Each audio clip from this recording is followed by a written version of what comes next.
you. Well, the Gamesmaster Holiday Rig New Year Funkathon has just drawn to a close. The campers laughed, cried, quaffed and shared testosterone profiteroles. Andy Mauricio was there, inviting in the first footers of all shapes and sizes to come inside. So it is with very fragile countenances we welcome everybody's hair of the dog, the Gamesmaster. Welcome onto the Games Resort. You'll have to pardon me if I seem a little out of sorts this evening. I think the festive season has left me a little the worse for wear. Anyway, tonight's first sortie is an Antipodean jaunt on Tasmania. To satisfy me, the Tasmanian devil needs to be guided through the second level of Badlands in under 2 minutes. Don't forget to whirl like a cyclone as... Confound it. Dash those blasted seagulls. Oh well, good luck then. And tonight's Tasman Devil from the cheesy wastes of Cheshire, please welcome Nick Kapoor.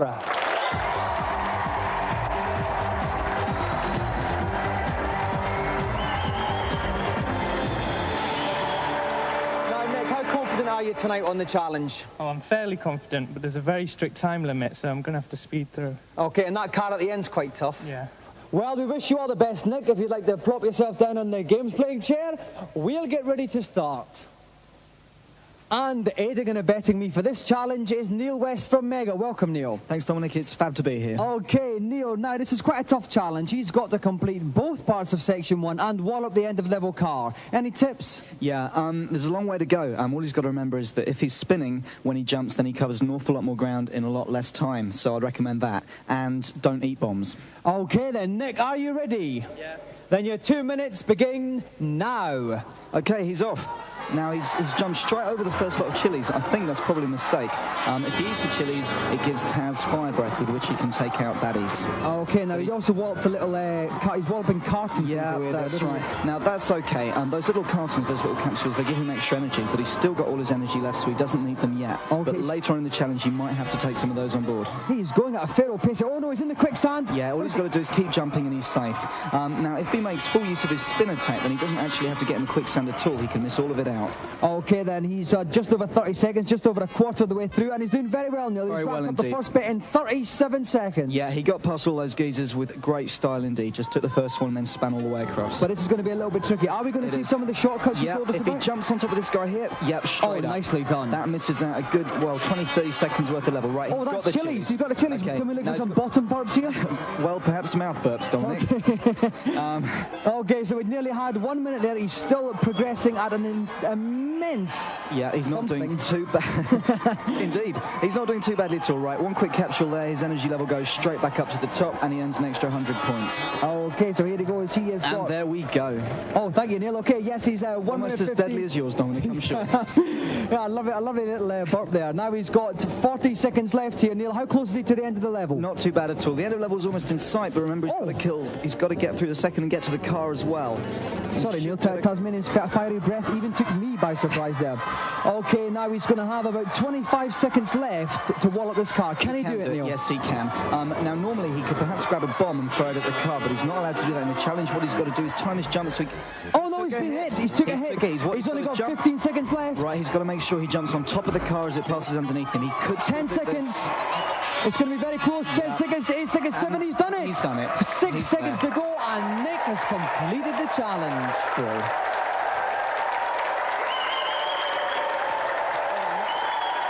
Now, Nick, the chili was quite impressive there, but towards the end, you got a couple of wallops from the car there. Were you worried at all then? Well, yeah, but I knew I could still do it. OK then, well, Nick, you have won television's most glittering prize, the Gamesmaster Golden Joystick!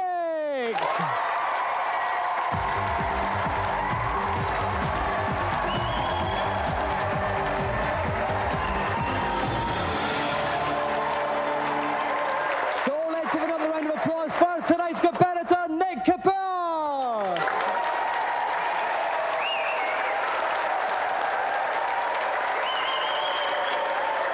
And now it's time to see which games will whip you to a frenzy and which will leave you unstirred in the reviews.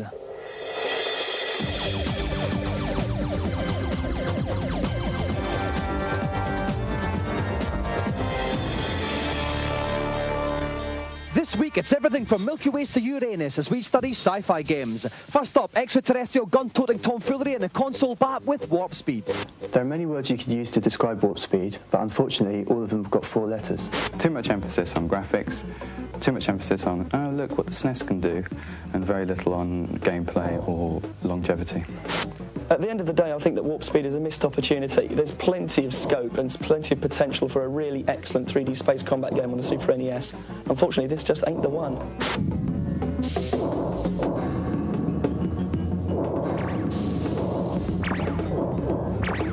Next, the sequel to the definitive sci-fi game Elite 2 High Frontier. Well, the freedom, again, is the main attraction of this game. You can be a ruthless pirate, killing everything and scavenging everything, or you can be a bum-licking merchant. I was very impressed by Frontier. It's a huge game with a tremendous sense of realism, so I'd recommend it wholeheartedly to anyone. By mixing a substantial amount of space trading and a lot of space shooting, Frontier manages to keep you coming back for more.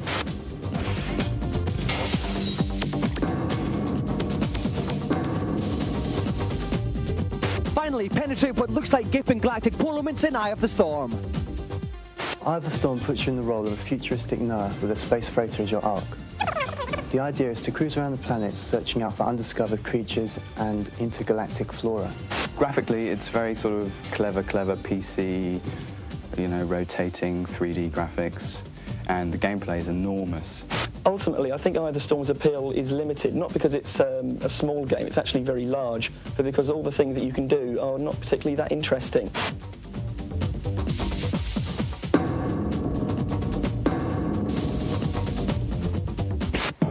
A couple of veritable corkers there tonight. Now it's time for us to stride majestically onto the Celebrity Challenge. So let's see what Gamesmaster has planned. For my second challenge, I thought we might indulge in a spot of soccer on Super Kickoff. 2 one-minute halves, if you please. Should the result be a tie, the matter will be resolved by a penalty shootout. I trust we'll all be treated to a display of exemplary gamesmanship. Now, young Tammy Edmead wrote to us saying she wanted to play this football game. But who could we put her up against? Well, we've put her up against one of the best. So please welcome Tammy Edmead, who's playing Arsenal and England striker Ian Wright.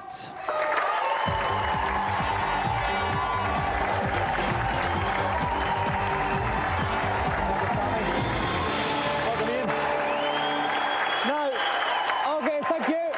Thank you. Now, Tammy, there may be a lot of people sitting at home, a lot of conservative people thinking, what's a girl doing playing a football game? But you play football yourself, don't you? Yeah, that's right. I play for the Arsenal girls team. Right, so you know about the players. What's your tactics going to be against Ian? Just a lot of passing and a lot of attacking. Okay then, now Ian, you are probably the most feared striker in the Premier League, but how are you going to get the ball to your front men? I think I'm going to play the long ball game. If that don't work, then I'll have to wait to go to penalties. Okay then, it looks like you're the pre-match favourite slightly, Tammy. If you'd like to sit down in the right-hand chair, Ian in the left, and we'll get ready for kick-off.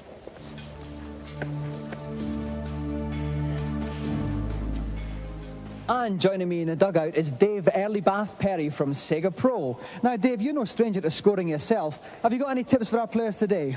Well, the difficulty with this game is mastering dribbling because the ball doesn't actually stick to the player's feet. So with that in mind, it's often a good idea to just take a long shot and rely on a goalie's mistake. OK, so we've got 2 one-minute halves. Right, are our competitors ready?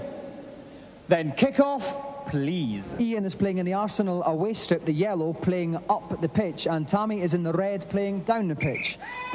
And they just started to kick off, and I was like, oh, a lovely little floating ball, but it's going for a throw in. Straight into touch. Straight into touch there. Don't like the linesman, kick a ball in. They certainly don't. And the crowd have started cheering for their favourite here. It's a real tension-filled match, this. Oh, and here comes Tammy right to the pitch here. Oh no, Ian takes it back. Lovely little turn on the ball, but Tammy's got it. It's a real battle in midfield here. Tammy's had the most of the forward action for this. It's definitely Tammy. She's definitely got more control. She plays a lot of football games at home. Yeah, she's a lovely little dribbler, isn't she? Once getting long shots, getting no power on them though. How can you get more power on your shots, Dave? Good power. Mainly by holding down the B button when you fire. You just get that little bit more power. And a quick stab does it. Okay, here comes Ian on the break. This man's giving away. His man follows it up. Oh! Straight to the goalie. Like I said, it's often best to take a long shot rather than take it in near the goalie because these goalies are pretty good. Oh no, but Ian's picked it up nicely. Ian's dribbling up number 2. What a brilliant display. He's up for the goal. Oh, but he gives it away. But Ian's picked it up again. Ian's dribbling up. He's at the outside of the box. He shoots. Shot. Oh, Once again, too close to the goalie, out he came. I tell you what, Ian's defenders make lovely strikers. That's like, oh, and it's half-time, and the score is 0-0.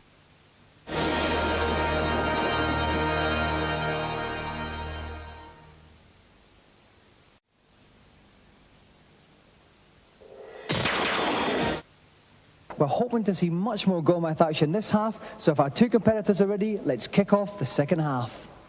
Dave Perry from Sega Pro is still with me here. Dave, how are we going to see some goals this half? I hope so. Scoring seems to be a real problem in English football at the moment. Certainly is.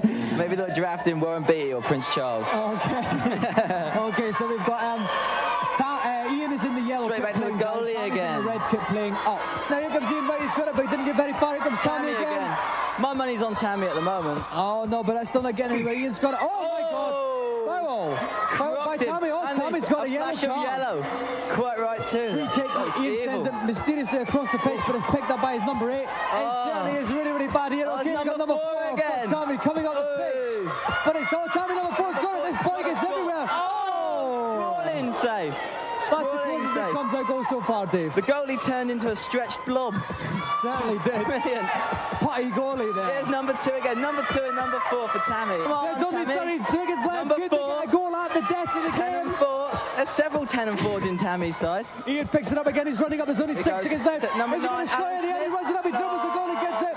But just running out of time. The referee looks at his watch and he blows the final whistle. The game is ended in a 0-0 draw. So, Dave, it's penalties.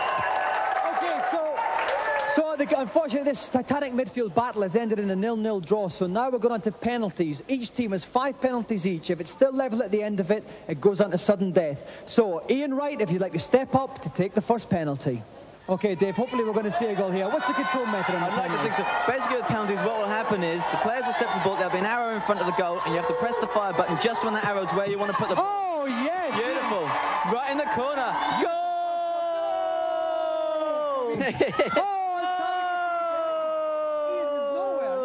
Okay. Oh, and he puts that one wide. The pressure's got him. That was a real Stuart Pearce stroke Chris Waddle combination. And here comes Tammy. She could take the lead here. England important penalty kick. Oh, yes! He's got Scottish goalie's disease. But he's through that one. Little shuffle to the side. So it's 2-1. This is Tammy's third one she's about to take now. You got 2 penalties each left. And it's 3-2 to Tammy. He doesn't want to play. He wants to go home, doesn't he? I can't blame him. No, Tammy's one doesn't want to go anywhere. Ian's got to score this one to stay in the game. That's aggressive. Ian shoots. It's 4-all. Tammy's got one more left. If Tammy scores this one, she's won the challenge. So here goes Tammy. Tammy's man's at the ball. He shoots. Yes! Tammy wins the challenge! Oh.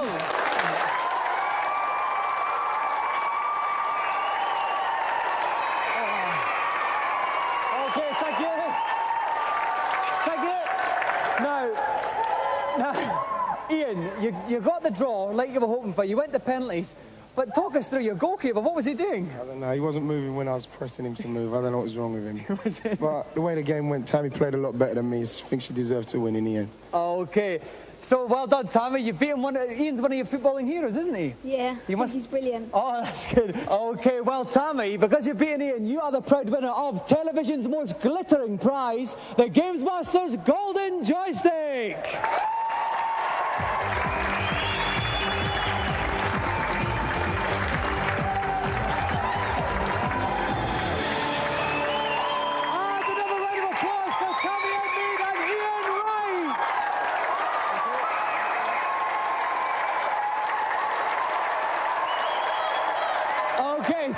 Thank you. Now, after that hectic display, it's time for some tips on games and life in general from the Gamesmaster.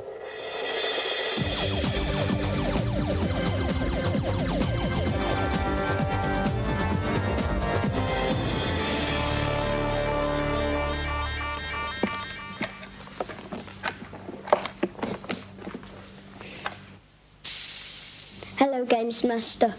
Welcome up to the helipad. What is it that's troubling you? On Zelda 3, I cannot get to the second part of the Skull Forest dungeon. Please, can you help me? At the top left of the forest, you'll find a large animal skull. Burn this with the fire rod to reveal the entrance. Thanks very much. No problem whatsoever. Next, please. Hello, Gamesmaster.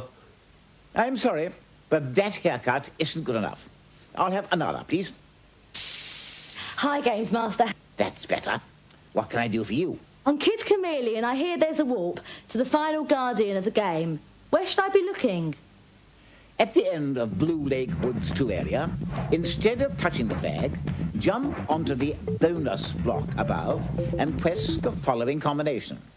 Diagonally, downright on the joypad, then jump and the special buttons together. You should then warp onto the final boss. Makes a mockery of £39.99, doesn't it? Thank you, Gamesmaster. I think we'll have just one more. Hi, Gamesmaster. Hello, young whippersnapper. For Smash TV on the SNES, is there any way I can make the game easier for myself? There is, my boy, but remember, cheats never prosper, so keep this one to yourself. Select Skill from the options screen. Now hold down the L and R buttons before pushing up on the joypad. If you've done this correctly, you will hear bingo, bingo, and the secret option screen will appear where you can choose to have up to 7 lives and 7 continues. Thanks a lot. Those words of wisdom conclude tonight's consultation. Later. Some more good old-fashioned solutions to modern-day problems. Now it's back to the slightly misshapen headed one for tonight's final challenge. Back so soon? The appetites of boy racers everywhere will be sated by my last offering for tonight. A high-speed encounter on Nigel Mansell World Championship. Each contestant has one go to record the fastest possible lap time. Don't forget to fasten your seatbelts. For this challenge, we have a bourgeois v proletariat struggle Lenin himself would have been proud of. Please welcome Clive Burden and his boss, Richard Wakeling.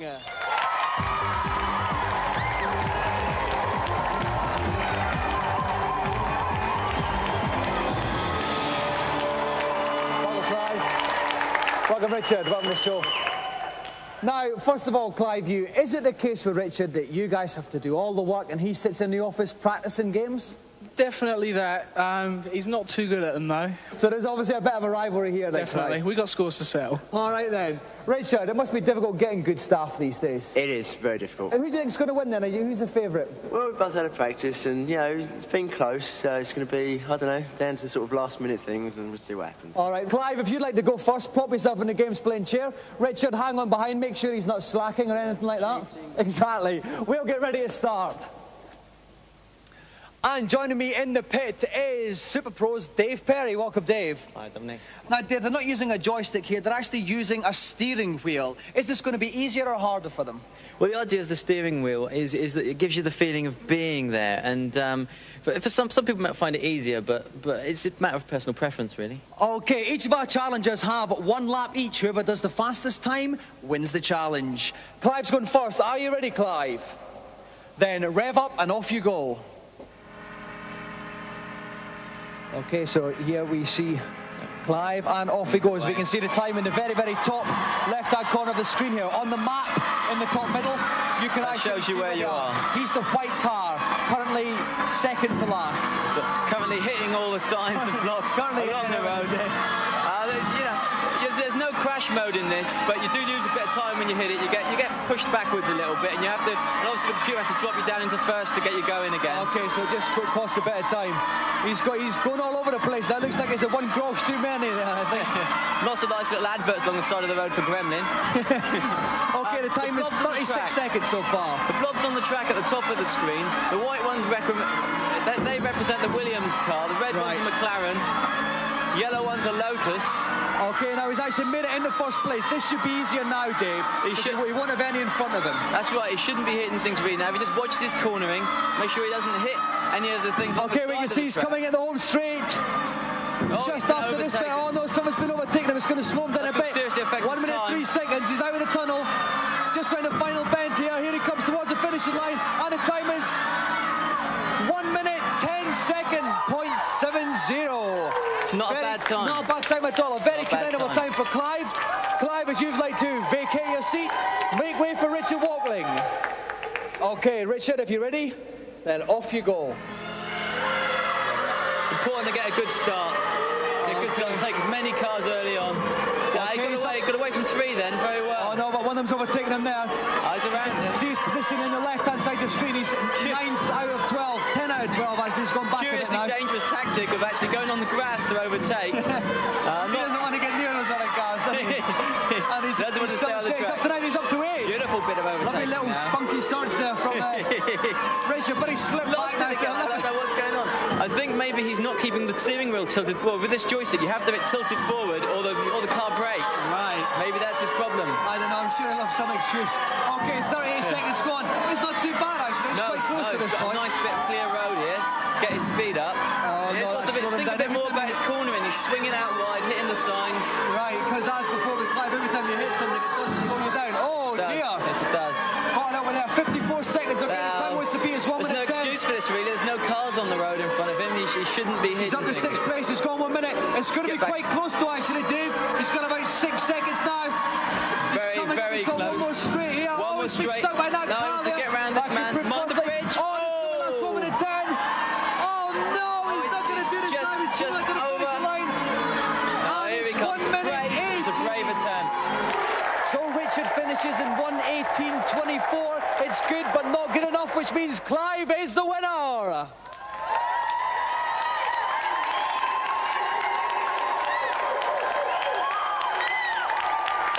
Settle down a bit. Now, Clive, that was absolutely brilliant. You completely tanked him. What have you got to say for yourself? Well, it's definitely one for the workers, and it shows you that it starts with the staff and it ends there. All right, well done. Listen, Richard, I bet you're going to dock a day's holiday off him for this. Doesn't get a holiday. All right, fair enough then. All right, well, Clive, you may not have a holiday, but you do have a golden Gamesmaster joystick.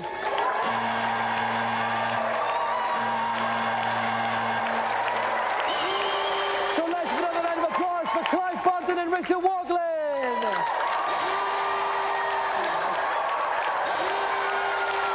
Well, we've run out of time once more. The dinner gong has sounded. Auntie Marisha's done us some halibut lightly tossed in brine. I'll see you next week. Good night.